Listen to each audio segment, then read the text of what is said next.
Hello दोस्तों, मैं रजनी बुद्ध आपका स्वागत करती हूँ आपके अपने YouTube channel study point 123 by Rajni ma'am में। दोस्तों, मैं आपको कक्षा 11वीं की PCMB की बुक का जो मैथ का पोर्शन है वो करवाऊंगी पूरी। आप बुक देख सकते हैं, इसको मैं पूरा ही करवाऊंगी। इसमें जो मैथ का पोर्शन है वो वाला।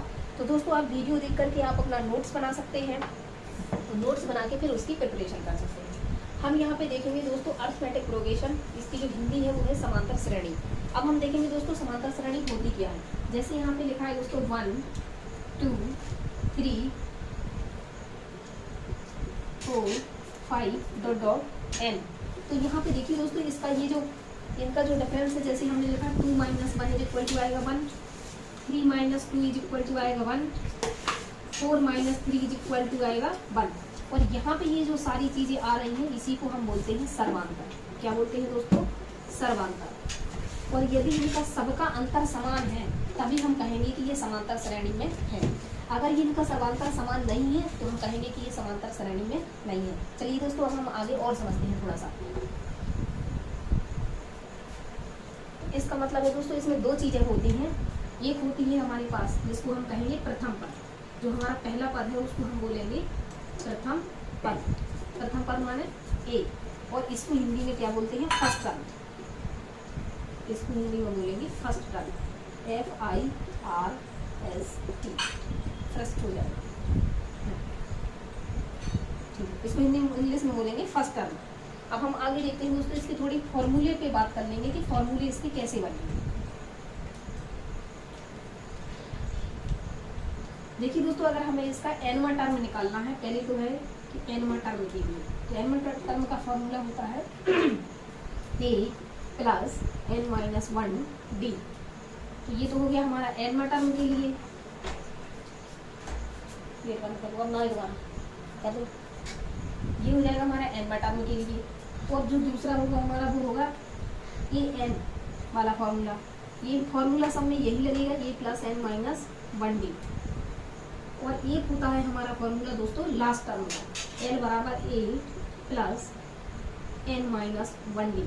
तो ये हो गया हमारा लास्ट टर्म का फॉर्मूला। मैं आशा करती हूँ दोस्तों इन तीनों फॉर्मूलों को ही आप नोट कर लेंगे। इन तीनों फॉर्मूले से ही हम समांतर श्रेणी के सारे सवालों को, एक आपको 19वां टर्म याद करना है, 20वां टर्म याद करना है, या मान लीजिए 25वां टर्म जे है, या इसका अंतिम टर्म ये है तो इसमें कितने पद होंगे। तो दोस्तों हम इस तरीके के सारे सवालों को सॉल्व करेंगे। तो मैं आपसे आशा करूंगी कि आप इन सवालों को, इन सूत्रों को अपने नोट्स में नोट कर लें और बढ़िया से नोट्स बना लें।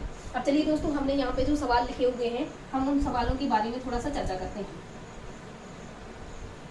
देखिए दोस्तों, हमने यहाँ पे लिया है एग्जाम्पल नंबर फर्स्ट। एग्जाम्पल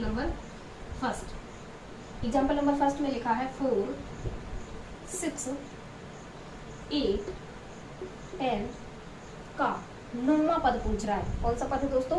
9वां पद। अब इसमें यहाँ पे कुछ होंगे, इसका जो 9वां पद होगा, 9वां पद, ये हमको बताना है कि इसका 9वां पद क्या होगा। सबसे पहले दोस्तों हम इसमें लिखेंगे दिया गया है। तो हम देखेंगे दोस्तों हमें इस सवाल में क्या क्या दिया गया है। हम लिखेंगे दिया गया है। तो देखिए दोस्तों, हम इसमें क्या क्या दिया गया है। तो दोस्तों जो हमारा फर्स्ट टर्म होता है इसको हम बोलेंगे ए, यानी जो हमारा है प्रथम पद, इसको हम क्या बोलेंगे? प्रथम पद। देखिए दोस्तों, ये हमारा प्रथम पद है। तो यानी जो ए की वैल्यू है वो कितनी दी गई है दोस्तों? हमको 4। दूसरी बात हमको दी गई है इसमें कॉमन डिफरेंस, यानी सर्वांतर। क्या दिया गया है दोस्तों? सर्वांतर। सर्वांतर जो है, सर्वांतर को हम डी से डिनोट करेंगे।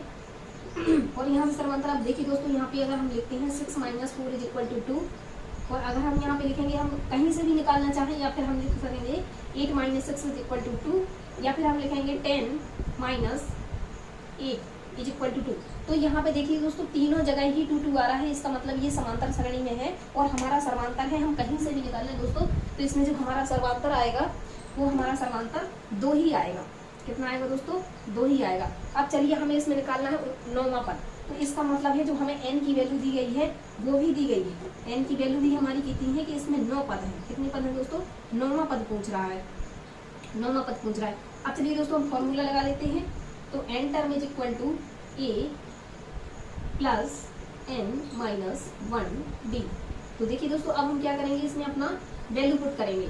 तो हमें लिखना है यहाँ पे t, और n की वैल्यू देखिए दोस्तों हमारे पास आ गई है 9 इज इक्वल टू, e का मान देखिए दोस्तों हमें 4 दिया गया है, प्लस 9 माइनस 1। और देखिए दोस्तों हमें यहाँ पे डी की वैल्यू भी पता है, हमारा जो कॉमन डिफरेंस है वो 2 आ रहा है। अब यहाँ पे हम लिखेंगे T9 यानी 9वां पद इज इक्वल टू 4 प्लस 9 में से लिख जाएगा तो कितना बचेगा 8 मल्टीप्लाई 2, तो ये हो जाएगा 4, 8 दूनी 16। यहाँ पे देखिए दोस्तों ये जो हमारा 9 टर्म हो जाएगा, 9 टर्म इज इक्वल टू हो जाएगा 4 जब का तब रहेगा नहीं, अब दोनों ही जुड़ जाएंगे। तो देखिए दोस्तों 16 और 4 कितना होता है दोस्तों 20, यानी हमारा जो 9वां टर्म है वो कितना आ गया है 20 आ गया है। तो हम लिखेंगे अतः 9वां टर्म, हिंदी में लिख देती हूँ मैं 9वां पद। 9वां पद कितना है हमारा, देखिए दोस्तों हमारा 9वां पद 20 आ रहा है। 9वां पद कितना हो रहा है हमारा, देखिए दोस्तों हमारा 9वां पद 20 आ रहा है। तो एक बार मैं चाहूंगी कि आप इसको अच्छे से देख लें, इसके बाद में इसको मिटा करके अपन दूसरा एग्जाम्पल देखें। तो आपने ये मुझे लग रहा है कि अच्छे से देख लिया होगा। अब देखिए दोस्तों हम दूसरे वाले एग्जाम्पल की बात करते हैं।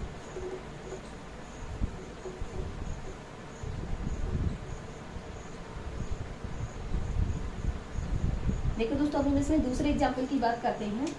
तो जो दूसरा एग्जाम्पल है हमारा एग्जाम्पल नंबर 2, एग्जाम्पल नंबर 2 में देखिए दोस्तों क्या लिखा है, हमारा पहला पद है माइनस का 4, फिर दिया गया है 2 8 डॉट डॉट का 19वां पद। कौन सा पद दोस्तों 19वां पद निकालना है हमको, 19वां पद।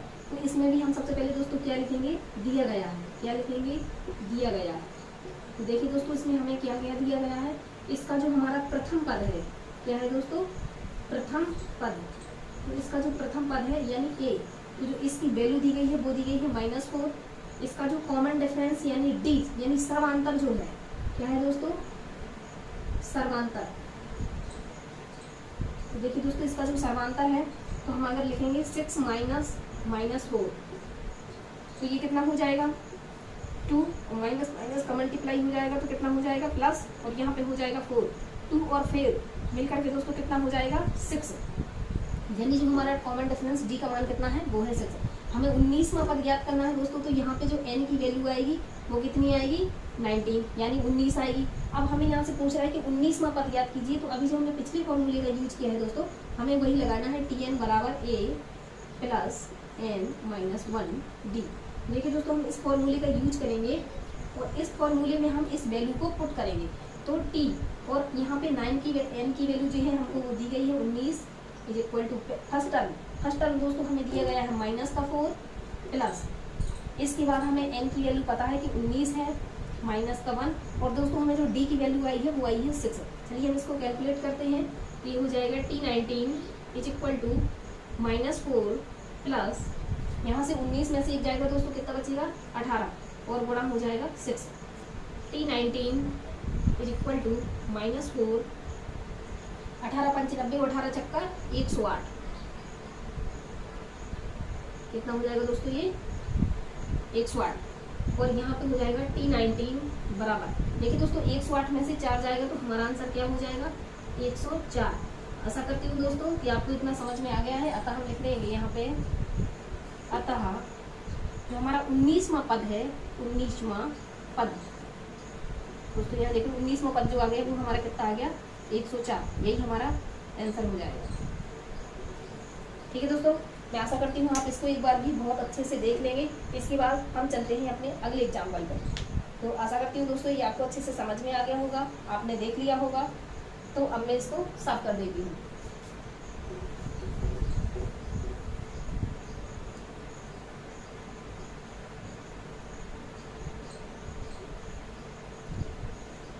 अब देखिए दोस्तों हम पढ़ेंगे एग्जाम्पल नंबर 3।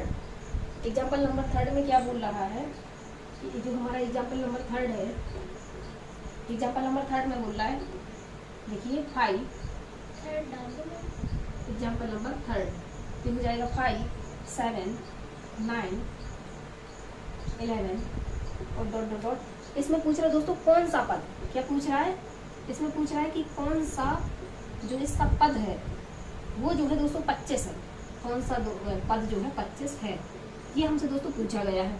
तो इसमें भी दोस्तों हमें वही काम करना है, सारे सवाल में हमें यही देखना है कि हमें क्या दिया गया है। अगर दोस्तों हम सवाल को ढंग से पढ़ लेते हैं तो सवाल का हम 50% हिस्सा मान लो हल कर चुके होते हैं। अगर हमने सवाल को अच्छे से पढ़ लिया है तो हम लिखेंगे दिया गया, क्या लिखेंगे हम दिया गया। तो देखिए दोस्तों इसमें हमें क्या दिया गया है, तो इसमें हमें फर्स्ट टर्म यानी ए की जो वैल्यू है वो 5 दी गई है, और इसमें जो कॉमन डिफरेंस यानी डी है तो हम लिखेंगे 7 माइनस 5 इज इक्वल टू कितना आ गया 2। और इसमें पूछ रहा है दोस्तों कौन सा पद 25 है, तो यानी कोई टी और ये एन है, इसका तो मान हमें पता है कि जो एनवा पद कोई ऐसा पद होगा जो 25 है, लेकिन यहाँ पे एन का मान पता नहीं है, हम कह रहे हैं कि 20वां पद, 19वां पद या 6वां पद या 7वां पद, तो इसलिए दोस्तों अभी हमें एन का मान पता नहीं है, इसलिए हम इसको मान लेते हैं कि जो हमारी वैल्यू है वो टी एन बराबर कितना हो जाएगा दोस्तों 25। अब उसने पूछा कौन सा पद, यानी हमसे एन की वैल्यू ही पूछ ली है, तो हमें एन की वैल्यू ज्ञात करनी है। अभी भी दोस्तों हम देखिए हमें जिसकी वैल्यू दी होती है उसी का फॉर्मूला लगाते हैं, तो हमें यहाँ पे टी एन की वैल्यू दी गई है, तो हम यहाँ पे टी एन का फॉर्मूला ही लगाएंगे कि ए प्लस एन माइनस 1 डी। तो चलिए दोस्तों इसमें हम वैल्यू पुट करेंगे, तो हमें भी जो यहाँ पे जो टी एन की वैल्यू दी गई है वो हमें दी गई है 25। ए का मान भी दोस्तों हमें दिया गया है 5 प्लस एन का मान दोस्तों हमें कितना दिया गया है पता ही नहीं है, एन का ही तो हमको निकालना है। और यहाँ पे दोस्तों जो हमें डी का मान दिया गया है कॉमन डिफरेंस, डी का मान हमें दोस्तों कितना दिया गया है, डी का मान दिया गया है हमको 2। चलिए इसको आगे सॉल्व करते हैं, ये हो जाएगा 25 बराबर यहाँ हो जाएगा 5 प्लस यहाँ देखिए दोस्तों एक काम करें 25 है ये दोस्तों 5 इस साइड आएगा, यानी 25 माइनस 5 बराबर यहाँ क्या हो जाएगा दोस्तों n माइनस 1 और ये हो जाएगा हमारा 2।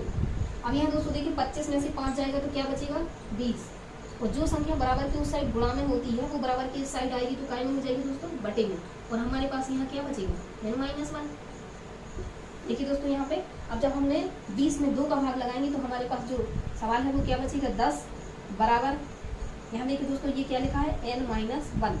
देखिए दोस्तों ये n माइनस 1 है, जब ये बराबर की इस साइड आएगा तो काय में हो जाएगा प्लस में बराबर n, तो इसमें ये जुड़ेगा दोस्तों कितना हो जाएगा 11, यानी जो हमारी n की वैल्यू आ गई वो कितनी आ गई 11। उसने पूछा कौन सा पद 25 है, दोस्तों हम बोलेंगे कि हमारा 11वां पद 25 है, अतः हम क्या बोलेंगे 11वां पद 25 है। हम क्या बोलेंगे दोस्तों हमारा 11वां पद 25 है। देखिए दोस्तों इस प्रकार से हमने थर्ड एग्जाम्पल को भी कंप्लीट कर लिया है। आशा करती हूँ दोस्तों ये भी आपको अच्छे से समझ में आ गया है।